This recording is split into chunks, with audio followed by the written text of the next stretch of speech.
eu diria que há um ponto no qual o desmascaramento deve parar.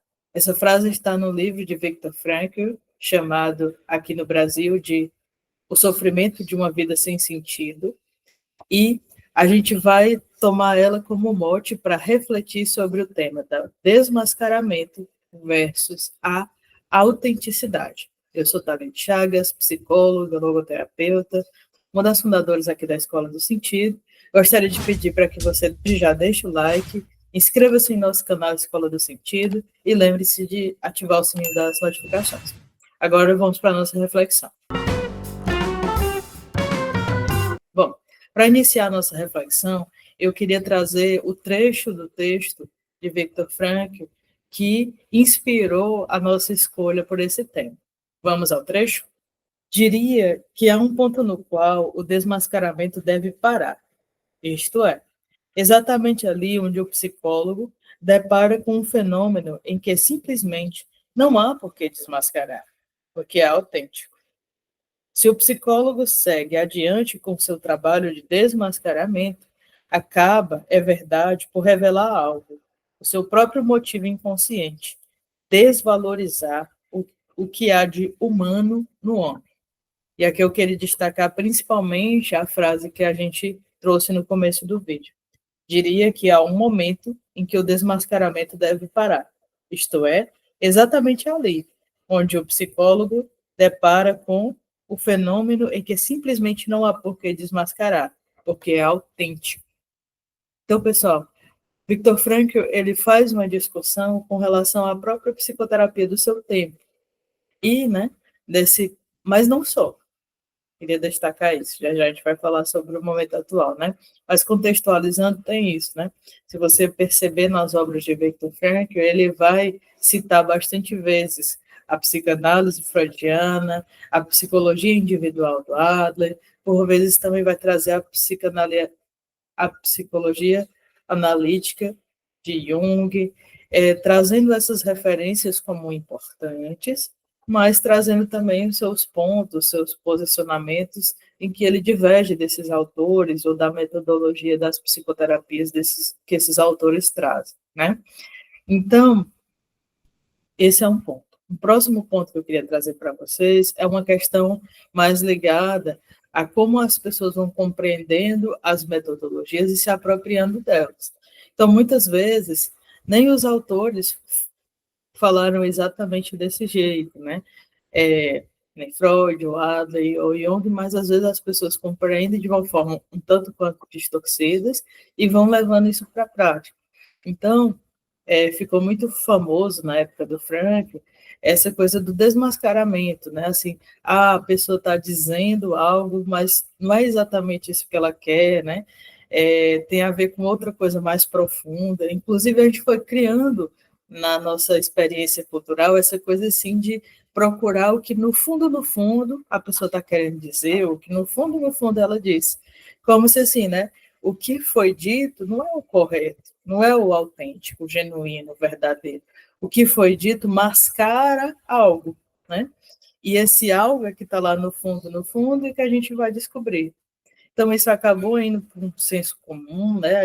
É uma coisa que a gente pode usar na nossa fala recorrente, mas que tem raízes, né? Nesse processo de um olhar metodológico, ligado a compreensões de homem, compreensões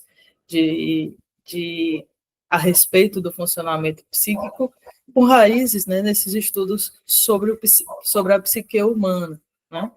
Então, Thalene, você está querendo dizer que não há desmascaramentos, que a pessoa está sempre dizendo aquilo que é genuinamente, autenticamente, o que ela está pensando, o que ela está sentindo? Não, né?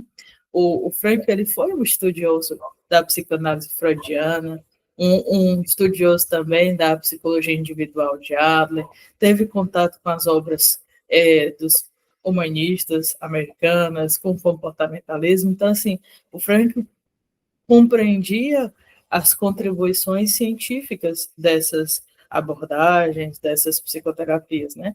E ele vai dizer que há, sim, algo a ser desmascarado, né?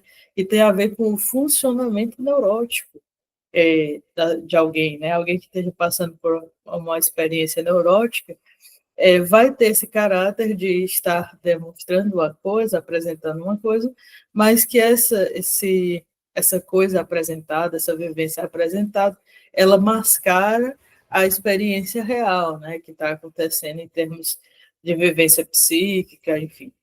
A questão que o Frank coloca, que é o ponto da crítica, é o ponto aqui do nosso vídeo, é que existe um funcionamento, um conjunto de funcionamentos neurológicos que carecem e que precisam mesmo desse desmascaramento. E que, nesse sentido, é muito oportuno as metodologias e as compreensões que essas psicoterapias trouxeram. Entretanto, a gente não pode confundir a parte com o todo, né? Então, esses funcionamentos neuróticos, eles são um aspecto, né, vamos dizer assim, um filão da vivência da pessoa. E existe outras vivências que não têm esse caráter neurótico e que, por conseguinte, não precisam ser desmascaradas. Existe o aspecto humano, o aspecto existencial, né? Então, mesmo essa pessoa que está passando por experiências neuróticas, ela pode ter lampejos de autenticidade. Ou alguém que não está passando por essas experiências neuróticas pode estar vivenciando autenticamente, genuinamente, a busca por alguma coisa, o percorrer de algum caminho, suas motivações, as suas razões para o percurso que ela está passando. E essa pessoa, ela não carece de desmascaramento, né? Ela tá apresentando algo de genuíno, algo de humano, que nos cabe não desmascarar, mas acolher, né? Receber, contemplar, comungar, se for o caso, né? No sentido assim de uma coexistência, de uma troca, né? Se for o caso. Então, o que se coloca em questão aqui, que esse texto do Frank traz para a gente refletir, seja na nossa prática como profissional, seja na nossa vida, nas decisões da nossa vida, é que a gente não pode ter apenas e unicamente esse olhar escrutinador, desmascarador, em que parece que o outro está sempre escondendo suas reais intenções. Quando eu guio minha existência por esse olhar, minha prática profissional por esse olhar, eu me distancio do outro, né? Porque eu estou sempre esquadrinhando, tentando ver qual é a tática das máscaras que ele traz para desviar, para desmascarar, e por minha vez, tentando fazer aqui também na distância aqui minhas táticas para desviar disso, para fazer esse desmascaramento, né? Ao passo que, se eu compreendo que nem tudo é necessário desmascarar e que há, sim, experiências autênticas, humanas, então eu vou me permitir aproximar, eu vou me abrir para uma aproximação, eu vou me disponibilizar para ouvir o que aquela pessoa está trazendo, para ver aquilo que ela está compartilhando, como ela está compartilhando, né? E isso é muito importante, né? Tanto em termos de construção de uma relação genuína, em termos de uma metodologia, né? Em termos profissionais, como para a nossa vida, para que a gente tenha relações valiosas e genuínas com as pessoas. Isso não significa, né, um olhar romântico e ingênuo, como eu já tinha trazido, de fingir que alguns mascaramentos não possam existir, mas que é importante que a gente não se fixe nisso e que a gente não funcione só pela lógica dos desmascaramentos, né? É como o Frank falou, há um momento em que os desmascaramentos devem parar, quando a gente esbarra em algo de autêntico, em algo de humano, em algo de realmente valoroso e existencial. Quando não é assim, né? Então, existem vários outros momentos em que os desmascaramentos, eles são até mesmo necessários, né?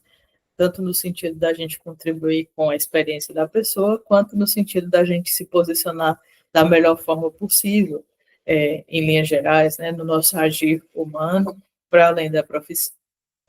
E também para a gente se resguardar metodologicamente em termos profissionais também. Então, é isso, pessoal. Assim, a discussão que a gente queria trazer a partir desse trecho tem a ver com essa diferenciação, né? Essa certa oposição entre desmascaramento e autenticidade. É importante que a gente reflita, que a gente apure o nosso olhar para que a gente não fique em visões ingênuas e românticas, por um lado, mas que também a gente não fique com um olhar pessimista, descreditador, esquadrinhador do outro, né? Os dois polos aqui, o exagero, estar preso e confinado a um desses polos, vai ser muito, vai tornar a nossa experiência muito pobre, né? Seja a experiência profissional, seja a experiência na vida.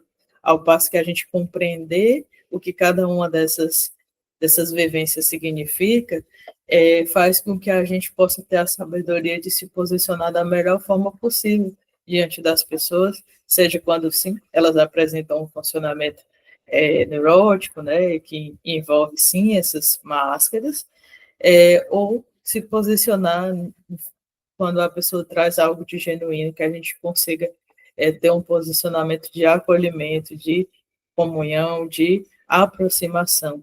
Tem tudo para, tendo essas compreensões e aprimorando elas, a gente enriquecer a nossa existência no mundo, né? E a prática profissional para os colegas que trabalham aí com a logoterapia no contexto, nos mais diversos contextos, né? Então, um grande abraço. Peço que você compartilhe esse vídeo com outras pessoas que acham interessante as reflexões que a Escola do Sentido traz. A gente tem aqui mais de 100 vídeos já no canal, né, bem mais, inclusive, conversando sobre vários temas em que a gente busca fundamentar a partir das leituras dos livros de Viktor Frankl e das compreensões de visão de homem, de visão de homem e de visão de mundo que ele traz para a psicoterapia, que ele traz para nós através da logoterapia, né? Então, peço também que você siga a gente no Instagram, né? Aqui no primeiro comentário aqui do vídeo fica um link para que você possa clicar e nos seguir lá no Instagram, que isso é importante para que você esteja cada vez melhor informado das ações da Escola do Sentido. A gente trabalha com várias ações, né?